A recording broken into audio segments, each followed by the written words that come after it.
Hey everybody, hope you're doing well. Not cheers yet.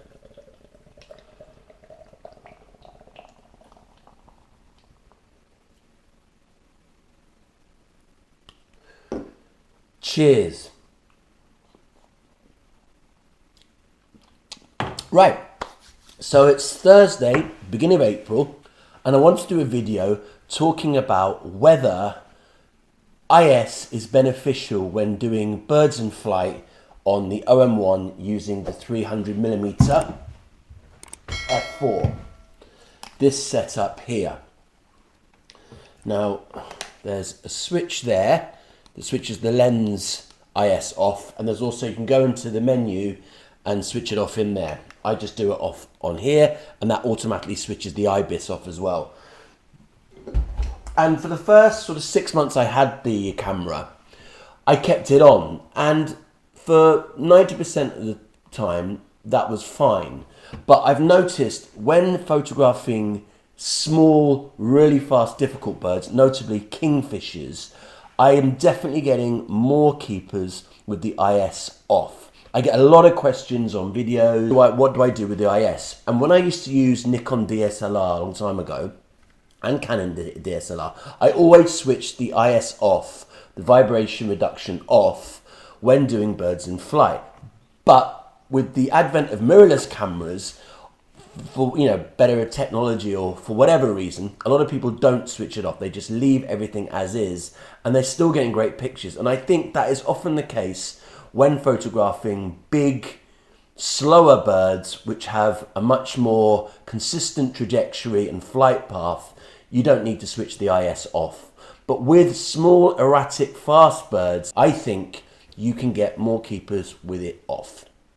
Now today's Thursday. On Monday, for about an hour and a half before I picked up my kids from school, I went to a local place which I've been to before to see if I could get some photographs of some diving kingfishers. Now, I did a video there about 4 or 5 months ago on photographing kingfishers, and most of the kingfishers I took there at that time were static birds because the light wasn't very good. On this occasion, the light was good, so I was at about 4,000th of a second shutter speed, or 3,200th of a second. I was f4, wide open, and I was ISO auto. And it was usually going up to about 4,000 or 5,000 ISO. But the terrain was actually there were lots of shadows and non-shadows, so the ISO would change from potentially 1,200 a second right up to 5,000, right up to 8,000 ISO actually, which obviously isn't ideal.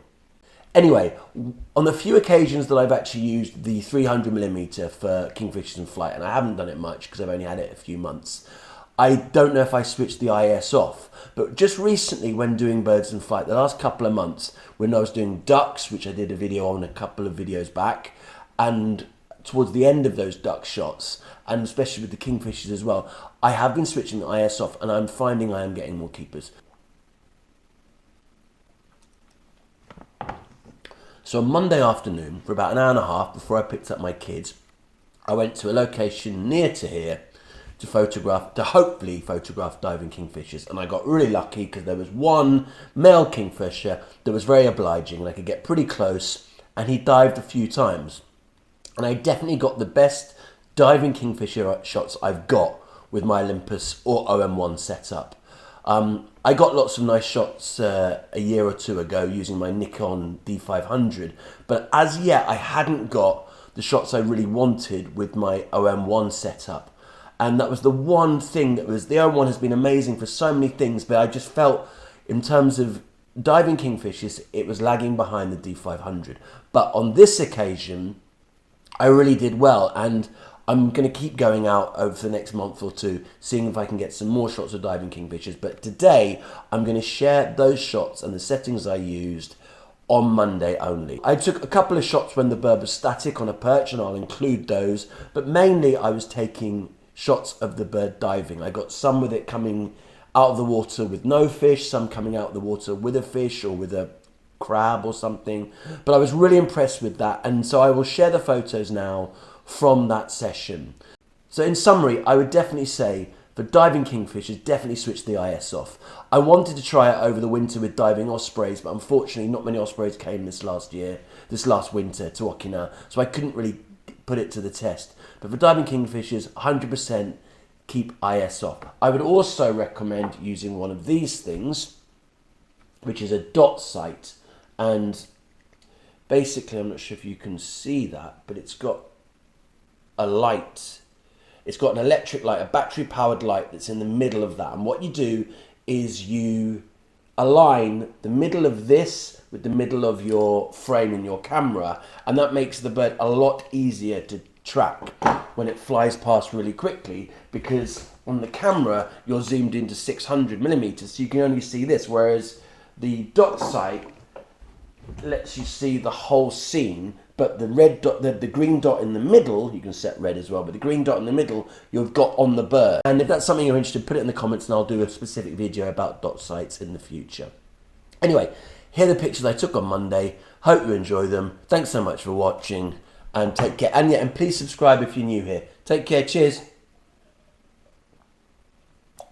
So I was only at the location for an hour or so I only took a very small amount of video, and as I mentioned before, I filmed a video there about 5 months ago. For those that haven't seen this video, this is basically a public footpath leading up to a dam which has a park for kids. So it's a very busy area with lots of people walking past, and there's this stream that leads from the ocean up to where the dam is, and you can occasionally get kingfishers there. Unfortunately, it's quite a bit lower than I am, so I'm not at eye level. But it is a very good location to get close to birds. I never use hides, I'm not wearing camouflage, I might be wearing bright red clothes, but as these birds are acclimatized to people, you can get relatively close. And you just wait, and eventually a kingfisher will turn up. And as I said, on this particular day, I was really focusing on kingfishers that were diving because the light was pretty good. The video you've just seen was taken last time I was there, so the light wasn't good on that day. But on this particular day, the light was good, so I could get high shutter speeds. Anyway, let's get into some photos. Okay, so as I said, these shots were all taken on the same afternoon. So some of these shots, you know, as I often say, are just edited for the sake of the video. They're not necessarily the greatest shots, but it was definitely the best session I've had while using the OM-1. And I will definitely say the Olympus 300mm f4 did much better here than my Panasonic 100-400. Also, using the dot sight helped. But yeah, all of these had IS off. Here I was f4 3200th of a second. I was on auto ISO, but it kept going from about 1000 to way up to about 8000 because the bird was in shade, then out of shade, then in shade. This one was at 1600th. As you can see, pretty nice detail. It was relatively close, but as you know, these guys do go really, really fast. And yeah, that was the first shot. Right, on to the second one. Let's try this one. So it landed with, this isn't actually obviously diving, but it landed on a perch, and it did that thing where it bangs the fish against the branch to knock it unconscious, then it will kill it and then swallow it. Brutality of nature. But anyway, you can see it's what's it called, nictitating membrane, where its like eyelid comes over to protect it when it's doing things of action like diving and smashing fish and things. I just kind of like the angle of this shot. There were so many similar shots, so I just sort of randomly chose one. So yeah, this one, and the ISO here, this was again f4 3200th, ISO 1250 of a second. Next shot.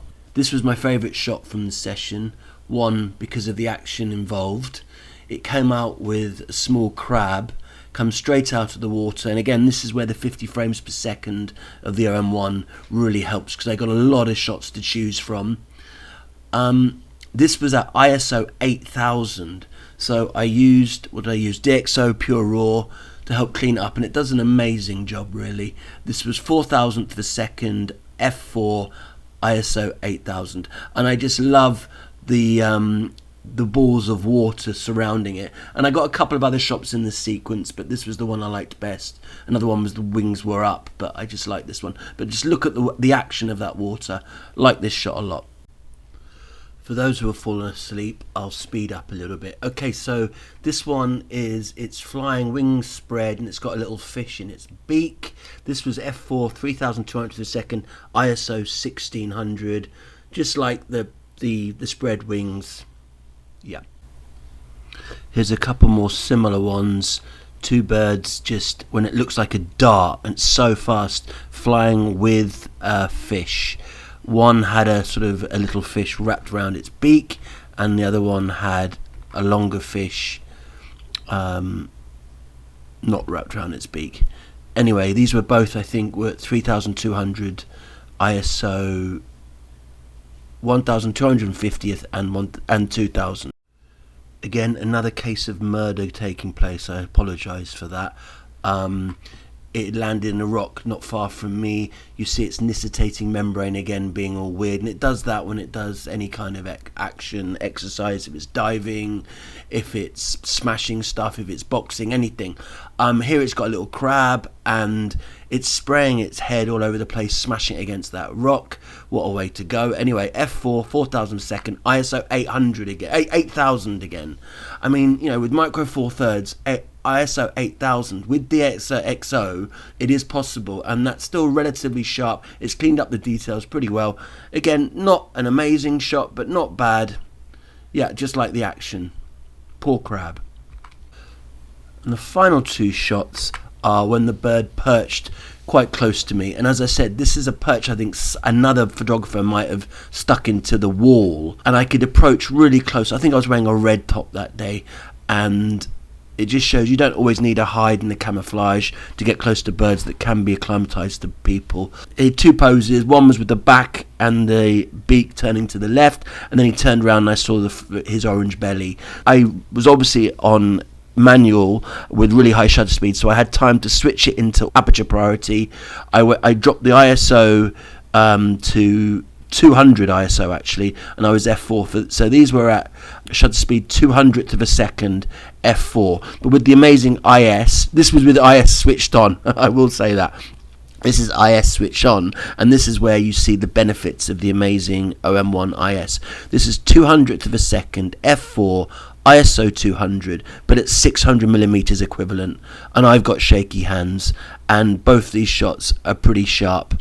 And I did 0.3 exposure compensation just to lighten the background a bit. I think that's going to be it. I've got so many other similar shots, but basically just to show, I think for those action shots I suggest you switch the IS off and just give it a go and let us know what you think. Anyway, thanks so much for watching. Please subscribe. Let me know in the comments which picture you like the best, and if you don't like any of the pictures, why not just say hi in the comments, and I'll reply, and it's nice to have some feedback in the comments. Anyway, thanks so much for watching. See you on the next one. Bye.